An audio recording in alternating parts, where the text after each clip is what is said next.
Stone Cold Steve Austin et Vince McMahon en numéro 1 et 2 du Royal Rumble après des mois à se faire la guerre. Une prime de 100 000 $ pour celui qui réussit à éliminer le Rattlesnake du Texas. Un high quit match légendaire et plus brutal que jamais entre The Rock et Mankind. La première fois de l'histoire qu'une femme, Chyna, participait au Royal Rumble. Une musique et un slogan, No Chance in Hell, qui parle à beaucoup de fans de catch, puisque c'est devenu le team song iconique de Mr. McMahon entre temps. Tout ça, c'est un seul et même événement, et pas n'importe lequel, le Royal Rumble 1999. Dans cette vidéo, vous allez découvrir ou redécouvrir ce show, et voir tous les éléments qui le rendent vraiment génial, selon moi. Vous êtes bien sur Johnny Catch, pourquoi le Royal Rumble 1999 est l'un des plus mémorables. C'est parti! Déjà, avant de vous dire pourquoi j'adore ce Royal Rumble et ce qui le rend génial, laissez-moi vous le présenter rapidement, pour que vous puissiez prendre conscience de l'événement incroyable que c'était. Il faut savoir qu'il a eu lieu le 24 janvier 1999, en plein pendant la glorieuse époque de l'Attitude Era, pendant laquelle la WWE réalisait les meilleures audiences de son histoire dans ses shows télévisés, et où le catch était mainstream, un vrai phénomène culturel, ni plus ni moins. Et figurez-vous qu'on a retrouvé cette tendance dans le nombre d'achats de pay-per-view pour ce Royal Rumble. Et c'est pas n'importe quel chiffre, tenez-vous bien, 650 000. Pouvez-vous seulement imaginer que c'est le deuxième Rumble le plus vendu de tous les temps, juste derrière celui de 2002 ? C'est presque 3 fois plus que WrestleMania 13 par exemple, et 90 000 achats de pay-per-view de plus que WrestleMania 19. Ça vous laisse quand même palper cette réalité impressionnante qui illustre bien le succès de la WWE à l'époque. C'est un show qui avait lieu à Anaheim, en Californie, dans la salle du Arrowhead Pond, qui a entre-temps été renommé le Honda Center. Et cet événement avait un slogan pour le moins équivoque, accrochez-vous, No Chance in Hell. Est-ce que cette phrase sonne une cloche dans votre tête ? Si oui, c'est tout à fait normal. C'est le titre du team song légendaire de Vince McMahon, le grand patron de la compagnie. Et ce qui est encore plus dingue, c'est que pour ce show, cette chanson c'était à la fois le team song de l'événement, mais c'était en plus la première fois que le boss de la fédération de Stamford avait ce morceau pour son entrée. C'est incroyable, non ? À part ça, ce que vous devez savoir avant de plonger avec joie dans ce Rumble 1999, c'est qu'on est au cœur de la rivalité entre Stone Cold Steve Austin et Mr. McMahon. Depuis des mois, on avait une guerre sans retenue aucune entre le Rattlesnake du Texas, qui était l'employé rebelle et indomptable, et Vince, le chef d'entreprise qui ne voulait surtout pas que ce pochetron, buveur de bière, plein de doigts d'honneur et de gros mots, représente sa belle compagnie en tant que champion. Donc, comme vous pouvez l'imaginer, McMahon faisait tout ce qui était en son pouvoir pour saboter Austin, et lui mettre tous les bâtons dans les roues possibles pour qu'il ne conserve pas son titre quand il l'a eu, ou bien qu'il n'ait aucune chance en enfer, c'est le cas de le dire, de le regagner. A l'inverse, en réaction à tout ça, Stone Cold tatanait régulièrement son patron, que ce soit en envahissant l'arène avec un Zamboni ou en allant l'agresser dans sa chambre d'hôpital. En fin de compte, ce Rumble, c'était la dernière opportunité pour Austin d'avoir un title shot, en l'occurrence à WrestleMania. Une opportunité qu'il a déjà galéré à obtenir en ayant dû battre l'Undertaker dans un Buried Alive match pour s'y qualifier. Mais au Rumble lui-même, ça allait être bien pire. Tenez-vous bien. Il avait été tiré au sort, entre guillemets, comme numéro 1. Comme par hasard. Ce qui voulait dire qu'il allait devoir rester au minimum 50 minutes dans le match et qu'il allait devoir mettre hors d'état de nuire les 29 autres participants. Et comme si c'était pas assez, Mr. McMahon avait promis une prime de 100 000 $ au catcheur qui éliminerait le Rattlesnake du Rumble. Et attendez, c'est pas tout. Vince allait lui-même participer au Rumble, en entrant numéro 2. On l'avait d'ailleurs vu s'entraîner dans des vignettes hilarantes où il courait notamment après des poules. C'était par ailleurs la première fois qu'il allait vraiment catcher. Vous vous rendez compte à quel point Austin avait vraiment tout contre lui ? On peut dire que le titre que Mankind détenait à ce moment-là pour la première fois, même si The Rock, le protégé du patron, voulait absolument le regagner, était très loin d'être acquis pour le Rattlesnake. Enfin bref, vous connaissez maintenant tout le contexte autour de ce Royal Rumble 1999. Préparez-vous à être choqués maintenant, parce que rien ne s'est passé comme on aurait pu l'imaginer dans ce show de fou furieux. Alors surtout, restez bien jusqu'au bout de la vidéo, croyez-moi, vous le regretterez pas. Tout d'abord, permettez-moi de vous faire saliver avec les matchs qu'on avait sur cette carte, qui on va dire, allaient vraiment droit au but, et où le focus était surtout mis sur le Rumble et le match pour le titre. Dans un premier temps, sur cette carte, on avait un affrontement entre le Big Boss Man, cet excellent heel et fidèle homme de main de la corporation de Vince McMahon, et Road Dogg, qui moussait comme c'est pas permis avec ses catchphrases que le public reprenait à l'unisson avec lui. Toujours en amuse-bouche, on avait un petit Ken Shamrock contre Billy Gunn. Une confrontation de style entre l'ancien de l'UFC, qui était tout le temps dans une rage très intense, et le membre des New Age Outlaws, dont le palmarès était surtout d'avoir montré ses fesses au monde entier à de multiples reprises. X-Pac, qui faisait partie de D-Generation X, allait défendre son titre européen, une ceinture qui a disparu entre-temps d'ailleurs, contre le vampire Gangrel. Et pour couronner toute cette première partie de show, on avait même un strap match pour le titre féminin entre la belle Sable et la hargneuse Luna. Ensuite, les choses beaucoup plus sérieuses commenceront avec un I Quit match. Cette stipulation que j'adore personnellement, où le catcheur peut uniquement gagner en faisant dire à son adversaire les mots I Quit et où tous les coups sont permis. Entre le champion Mankind et le prétendant au titre The Rock. J'ai envie de vous dire, bon sang, ça promet de tataner sévère. Et le main event sera bien sûr le Royal Rumble, où Austin et McMahon seront donc les numéros 1 et 2. Alors, qu'est-ce que vous en pensez ? Honnêtement, entre nous, c'est pas une carte qui fait sacrément envie, surtout les 2 derniers matchs. Qui sera champion à la fin du show ? Qui va gagner le Rumble et gagner un title shot dans le main event de WrestleMania ? En tout cas, prenez place, parce que je vais vous parler du match entre Big Boss Man et Road Dogg. Et je dois dire qu'il a plus ou moins rempli le rôle qu'on lui avait donné. C'était comme un apéritif d'une dizaine de minutes entre 2 mi-quarts d'heure, mais qui faisait quand même largement réagir le public. Personnellement, j'étais vraiment impressionné à quel point Road Dogg, en arrivant pour son match et en faisant toute sa routine dans laquelle il se présente, en sachant qu'il était le champion hardcore à ce moment-là, était vraiment aimé par les fans, qui étaient tout heureux de reprendre avec lui ses phrases. Il avait des réactions que des main eventers des années plus récentes auraient été ravis d'avoir. Et ça montre bien que même des gars plutôt secondaires de l'Attitude Era n'étaient pas du tout là pour faire du remplissage pour autant. Qu'ils avaient mérité cette place en trouvant un moyen de faire réagir les fans. Dans ce match, ce que j'ai bien aimé, c'est le comportement de pur heel du Big Boss Man, qui va même s'adresser au commentateur Jerry Lawler en lui demandant de dire au monde entier qui est le meilleur. À savoir lui-même, tout naturellement. Le heel va gagner et apporter une première victoire à la corporation, ce qui posait la première pierre d'une soirée réussie pour Vince McMahon, même si le meilleur était à venir. Le match entre Ken Shamrock et Billy Gunn, lui, était basé sur un élément assez drôle qui a eu lieu. Soyez prêts à être choqués. Billy a montré ses fesses à la sœur de Shamrock, qui se trouvait en ringside dans un show précédent, ce qui a fait complètement vriller le Shamrock. Il n'était déjà pas le gars le plus relax d'habitude, c'est le moins qu'on puisse dire. C'est d'ailleurs à noter que Shamrock était non seulement champion intercontinental à cette période, mais aussi champion par équipe avec le Big Boss Man, et qu'il faisait lui aussi partie de la fameuse corporation. Je dois reconnaître que c'était pas le match le plus intéressant à suivre, parce que le public n'était pas vraiment dedans, mais aussi parce que Billy Gunn est bien meilleur en heel selon moi. Ça lui allait mieux d'être un personnage de beau gosse arrogant. La chose que j'y ai le plus aimé au final, c'est le ankle lock fatal qui offrira la victoire à Shamrock, qui le vivait vraiment à fond.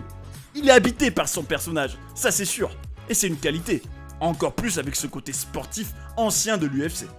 Le match pour le titre européen entre X-Pac et Gangrel était encore plus court, environ 6 minutes, et servait lui aussi à échauffer les téléspectateurs d'une certaine manière. Comme si on allait vers les matchs les plus importants de la soirée, en faisant en sorte que le public ait encore un maximum d'énergie. Coup de cœur par contre pour le team song de Gangrel, que Edge avait d'ailleurs réutilisé à SummerSlam 2021, vu qu'il avait été un disciple de Gangrel à l'époque et un membre du Brood lui aussi. Sacré personnage ce Gangrel, pas très rassurant, mais c'est indéniable qu'on croit en lui. Personnellement, quand je le regarde, je vois vraiment Gangrel. Je vois pas David Heath qui se prend pour un vampire. En tout cas, une victoire assez rapide pour X-Pac dans un match qui était arbitré, tenez-vous bien, par Teddy Long, le futur general manager de SmackDown. Le match pour le titre féminin entre Sable et Luna avait l'originalité d'être un strap match, ce qui est quand même rare. Et c'est à noter que Sable avait été attaquée par Luna quelques heures avant le Rumble à Heat. Et finalement, selon moi, tout l'intérêt de ce match c'était de mettre en avant Sable, qui n'était plus seulement une pin-up devant laquelle les spectateurs se rinçaient l'œil. Même si je dois aussi dire que Shane McMahon, le fils de Vince et membre éminent de la corporation, était génial aux commentaires, et il était complètement anti-Sable. Les moments où il appelait Vince « My Pops », qu'on pourrait traduire par « mon vieux » ou « mon daron », me faisaient toujours rire personnellement. Sable finira par gagner grâce à une intervention d'une femme mystérieuse du public qui s'avérera en réalité être la catcheuse Tori. Alors à ce moment-là, je vous dis, on vient d'avoir 1 heure de show. Est-ce que vous êtes prêts pour le gros match pour le titre WWE entre le champion Mankind et The Rock, qui plus est un I Quit? Selon vous, en vous remettant à la place d'un spectateur en 1999, qui est-ce que vous auriez mis comme favori pour gagner? Parce que c'était très serré sur le papier, croyez-moi. D'un côté, Mankind, une des versions du génial Mick Foley, venait d'être champion pour la première fois le 4 janvier, en étant grandement aidé par Stone Cold pour battre The Rock. Mais ça sortait pas du chapeau. Depuis des mois, c'était un des gars les plus légitimes, mais aussi les plus fous de la WWE, puisqu'en juin 1998, soit environ 7 mois avant, il avait eu son célèbre Hell in a Cell match contre l'Undertaker à King of the Ring, dans lequel il avait notamment chuté du haut de la cage et repoussé toutes les limites des douleurs qu'un catcheur doit supporter dans un ring. Vous devez aussi savoir qu'il avait été pendant un certain temps le protégé de Vince McMahon, son Golden Boy pour s'opposer à Steve Austin et son véritable homme de main pour se débarrasser du Rattlesnake.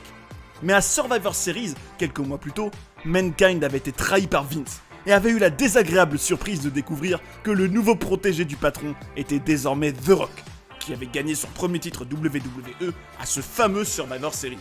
Celui qui était à ce moment-là surnommé le Corporate Champion était en pleine ascension, avec de multiples catchphrases qui avaient marqué les esprits des fans, un charisme débordant, et pour être honnête, c'était ma version préférée de The Rock. Franchement, vous aimez plus sa version 2012-2013 par exemple, où il avait le crâne rasé, avec une voix un peu plus aiguë, et un côté qui cherche presque trop à se faire aimer par les fans, selon moi, ou celle de 1999, ou même quand il fera un face turn pas si longtemps après, il était une sorte de croisement entre Elvis Presley et Tony Montana, qui se moquait de tout le monde à coups de gimmicks exceptionnels. Personnellement, je préfère largement comment il était en 1999. Et bien sûr, je vous invite à venir en débattre dans les commentaires si vous n'êtes pas d'accord.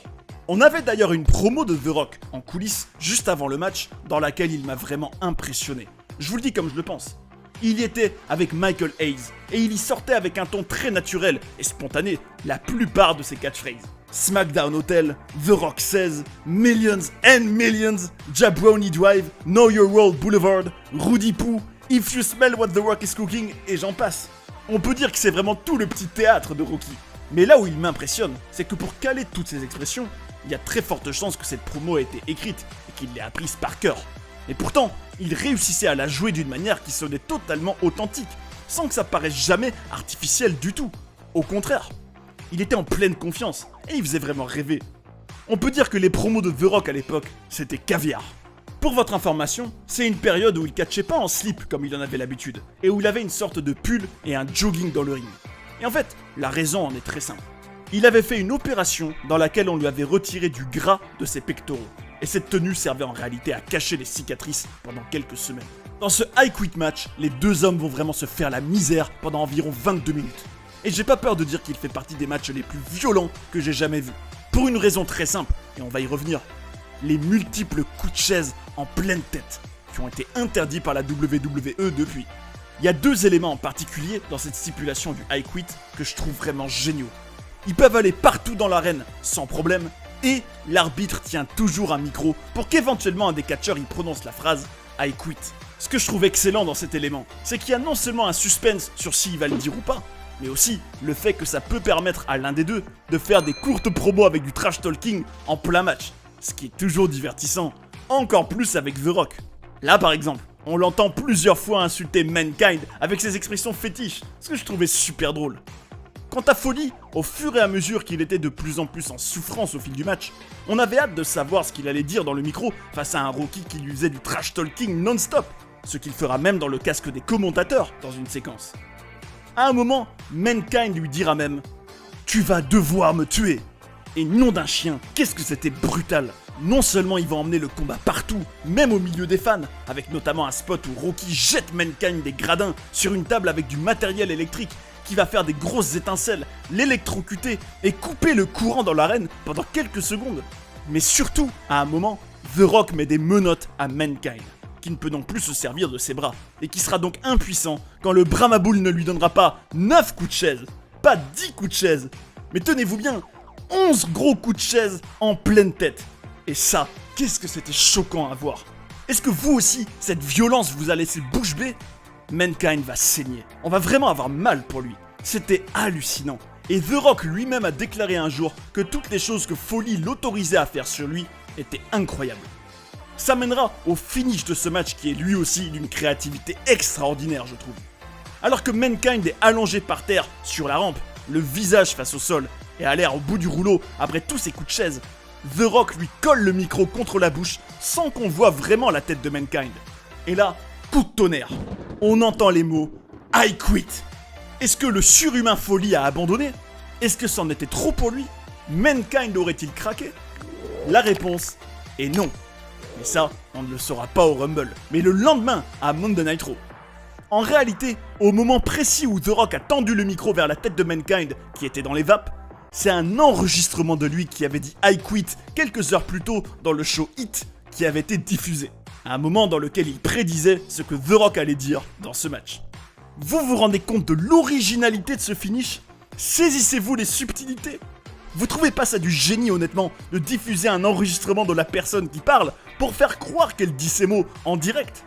Moi en tout cas, je suis pétrifié d'admiration face à l'imagination de la WWE et face au courage de Mick Foley dans ce match. Et ce dernier a raconté qu'en plus, ce n'était pas le finish qu'ils avaient prévu à l'origine. Au départ, ils voulaient aller voir les enfants de Mick Foley qui étaient dans le public, et qu'en voyant leur inquiétude et leur peur, Mankind abandonne. Et Mick avait peur que ses enfants n'aient pas l'air assez concernés ou terrorisés, parce que, les connaissant, il savait que ses enfants le voyaient comme un super-héros inarrêtable, mais aussi qu'ils étaient fans de The Rock, et que ce dernier leur avait même parlé avant le match en coulisses, en leur promettant qu'il ne ferait jamais de mal à leur père. Ce qui est encore plus fou, c'est que Foley, pour changer le finish qui était prévu, avait aussi dit au scénariste Vince Russo au téléphone qu'il avait une blessure à la tête qui pouvait facilement être réouverte pour qu'il saigne pendant le match. Mais la vérité, c'est qu'il n'avait pas de blessure qui pouvait être réouverte du tout, et qu'il se l'est lui-même faite juste après cet appel avec Vince Russo. C'est incroyable, non? En tout cas, c'était une vraie guerre que j'ai trouvée extraordinaire en termes de suspense, de choc, de brutalité, d'alchimie entre les deux hommes, de créativité. On ne peut que respecter leur performance, et en particulier la résilience de Mankind. Et c'est donc The Rock qui sort de ce pay-per-view comme champion WWE. Est-ce que vous êtes prêts pour le Royal Rumble? Est-ce que Stone Cold allait surmonter tous les obstacles et affronter The Rock à WrestleMania pour enfin récupérer ce titre que Mr. McMahon avait réussi à lui faire perdre sans qu'il ne puisse jamais le regagner depuis septembre 1998? Le suspense était total. Et qu'est-ce que c'était intéressant, bon sang! Qui peut s'asseoir à ma table et me dire « Ce Rumble me fait pas trop envie, man. Ça manque de suspense et d'enjeu. » Parce qu'il faut être très clair là-dessus. On avait toutes les raisons d'être enthousiastes pour ce match. Pour la première fois, Austin et McMahon, qui se faisaient la guerre depuis des mois, se retrouvaient l'un face à l'autre dans un match. Il y avait aussi un suspense énorme autour de cette prime de 100 000 $ pour celui qui éliminerait Stone Cold. Ça va forcément surmotiver les 28 autres hommes à tout essayer pour le faire passer par-dessus la troisième corde. Vous êtes d'accord? Et en plus, Austin et McMahon étaient les numéros 1 et 2, ce qui garantissait d'entrer direct dans le vif du sujet avec le plus excitant. Vous allez me dire que c'est plus Johnny Catch, mais Johnny Clash. Mais qu'est-ce que je déteste les Rumble, où les superstars viennent tout à la fin du match et où on a des énormes temps faibles où il n'y a que des mid-quarts d'heure. Quand ça a pu arriver, j'étais excédé. Alors que mettre 2 ou 3 superstars intéressantes dès le début, ça garantit de ne jamais s'ennuyer. Comme quand Brock Lesnar était le numéro 1 du Royal Rumble en 2020, ou quand celui de 2008 commençait par l'Undertaker et Shawn Michaels. Et comme si tout ça ne suffisait pas, on allait aussi avoir pour la première fois de l'histoire une femme qui participait au Royal Rumble, Chyna. Et je vous le dis, pour moi, cette édition 1999 du Rumble a largement été à la hauteur des attentes. Je signale par ailleurs que quelques heures avant, dans l'émission Hit, Austin était même arrivé à l'arène en conduisant une limousine Monster Truck. Ce qui vient rajouter un nouveau chapitre à l'histoire du Rattlesnake avec des véhicules spectaculaires. Déjà, qu'est-ce que j'étais heureux de commencer direct par Stone Cold et McMahon. Démarrer par la rivalité la plus passionnante et se douter qu'il y a de fortes chances que tout se dénoue dans les dernières minutes du match, ça promet de les avoir tous les deux dans le match pendant bien une cinquantaine de minutes, ce qui veut dire 50 minutes intéressantes à se mettre sous la dent, quoi qu'il arrive. Et la structure du match m'a vraiment pris à contre-pied. On a commencé par Austin contre McMahon, qui avait d'ailleurs un physique impressionnant, mais assez rapidement, Vince tentera de s'enfuir et se fera poursuivre dans l'arène pendant que le match classique continue dans le ring. c'est vraiment hyper original. Avoir d'un côté un combat entre le Rattlesnake et le patron hors du ring, et suivre en parallèle le Rumble traditionnel qui se poursuit comme si de rien n'était. Mais là, grosse surprise, soyez prêts à être choqués. McMahon a emmené Austin dans un guet-apens dans les toilettes des femmes, où la corporation attendait Stone Cold pour le tabasser et le laisser pour mort. À ce moment-là, il va être emmené sur une civière, puis être transporté à l'hôpital en ambulance. Et là, on peut se dire plusieurs choses. Soit c'est la fin du Rumble pour lui et on le revoit plus, soit il revient héroïquement et gagne le Rumble. Soit un autre scénario peut-être. Qu'est-ce que vous vous seriez dit, vous ? En tout cas, à ce moment-là, je vous dis, Mr. McMahon va tranquillement aller se mettre aux commentaires et se pavaner en ringside parce que son plan anti-Stone Cold semble avoir fonctionné. Ce que je relève de notable dans le reste du Rumble, sinon, c'est de voir y participer un Edge qui n'avait que 25 ans à ce moment-là. D'y voir aussi Gillberg, le catcheur ridicule qui est une parodie du Goldberg de la compagnie rivale de la WCW.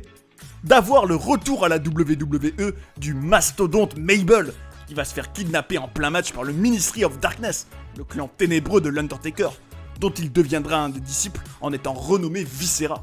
Et je dois aussi dire que j'ai un gros coup de cœur pour le nombre incroyable de personnages variés dans ce Rumble, par toute cette identité que ça dégage. On y retrouvait le bizarre et excentrique Goldust, les combattants de MMA Steve Blackman et Dan Severn, le personnage de gigolo du Godfather, qui était très populaire, le sexual chocolate Mark Henry, l'acteur de films de charme Val Venis, sans oublier bien sûr le monstre dangereux Kane, qui se fera pourchasser par des infirmiers de son asile en plein match. Comme on l'a dit, Chyna y a aussi participé en entrant en numéro 30 et en éliminant Mark Henry, juste avant de se faire sortir par nul autre que Steve Austin. Et non, vous ne rêvez pas, le Rattlesnake a bien fait son retour dans le Rumble. Il a fini par revenir la fleur au fusil avec l'ambulance, et quand Vince a vu ça, son jeu d'acteur était vraiment extraordinaire, comme souvent. Ça mènera au dénouement qui est peut-être le plus choquant de tous les temps. Malgré la prime de 100 000 $ sur lui, Austin survit et réussit pas moins de 8 éliminations au total, pour se retrouver seul face à son ennemi ultime. Il va complètement tataner le grand patron. Mais dans un moment où The Rock, le protégé de Vince, vient distraire Stone Cold aux abords du ring, McMahon réussit à éliminer le Rattlesnake. Le choc est immense. Mr. McMahon, celui qui catchait pour la première fois ce soir-là, a remporté le prestigieux Royal Rumble. Et il peut se prendre des bières avec ses alliés. Une provocation énorme, puisque c'est une des marques de fabrique de Stone Cold. C'est un résultat qui fera beaucoup jaser, mais je trouve personnellement que c'était excellent, parce que c'était imprévisible, qu'on n'avait aucune idée de ce qui allait se passer pour WrestleMania du coup. À propos de cette décision de faire de Mr. McMahon le vainqueur de ce Rumble, le scénariste Vince Russo a déclaré « Une décision pareille aussi imprévisible ouvre les possibilités créatives. On voulait que tout soit nouveau et du jamais vu chaque semaine. Dès les Survivor Series, on savait que Vince gagnerait le Royal Rumble. Et vous, qu'est-ce que vous pensez de ce choix? Coup de théâtre choquant et hyper osé, ou plaisanterie de mauvais goût? En tout cas, on peut reconnaître une chose. Après ce show, on meurt d'envie de voir l'Euro du lendemain. Pouvez-vous seulement imaginer le choc que ça a dû créer chez les millions de personnes qui regardaient les shows chaque semaine? La WWE maîtrisait vraiment l'art de maintenir en haleine le public à l'époque. Et ça pour moi, c'est la base de la base. Donner envie de regarder les shows et de les suivre chaque semaine, comme une série télé. Enfin bref, vous l'aurez compris, je suis fan de ce show. Et en termes de mise en scène, je dirais qu'il avait une identité forte sans pour autant être hyper spectaculaire. C'était efficace on va dire. Le stage était rudimentaire, avec une sorte de cercle par lequel les catcheurs arrivaient, comme une sorte de tube sans titantron.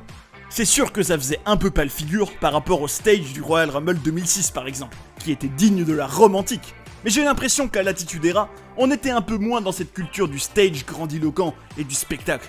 Par contre, c'était cool de voir des cordes rouges avec un tablier du ring noir avec le logo du show. Ça a toujours plus d'identité que ces cordes blanches de mes... qui sont vraiment fades au possible selon moi, et sans âme. En termes de production, ce que je retiens le plus dans ce Royal Rumble 1999, c'est cette cohérence entre le slogan du show, No Chance in Hell, qu'on retrouvait sur l'affiche où on voyait une sorte de pierre tombale et la tête d'Austin, une pierre tombale qui était aussi dans les graphics du show, le team song éponyme bien sûr, et la promo de début de show qui remettait en avant cette idée. La WWE nous avait aussi gâtés avec des beaux pyros en début de show, sur le ring et sur le stage, ce qui fait toujours plaisir pour bien commencer. Mon seul petit regret personnellement, c'est que c'était une période où Jim Ross, le meilleur commentateur de tous les temps, était absent à cause de la paralysie de Bell qu'il avait. Alors qu'il aurait sûrement été dans tous ses états, entre le moment où Austin revenait dans le Rumble et celui où McMahon gagnait. Il était remplacé par un Michael Cole moins authentique et moins passionné à mon goût. Même si, heureusement, il y avait toujours l'exceptionnel Jerry Lawler, qui, en tant que commentateur heel, était plein d'esprit, drôle, excellent dans sa gimmick, notamment quand il se réjouissait de chaque moment où Stone Cold était dans la panade. Et puis pour finir, j'aimerais dire qu'avoir comme annonceur Howard Finkel avec sa voix grave et très crédible, ce qui est un énorme plus dans les sports de combat par exemple.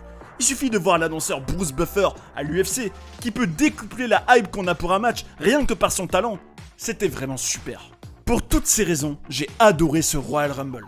Il aurait certes pu avoir des affiches plus excitantes dans la première partie du show et un stage plus grandiose, mais avec une telle créativité générale, de tels rebondissements, un tel suspense, avec en plus un star power immense à base de superstars charismatiques à gogo entre Stone Cold, Mr. McMahon, The Rock, Mankind, l'Undertaker, Triple H et j'en passe, il m'a largement comblé.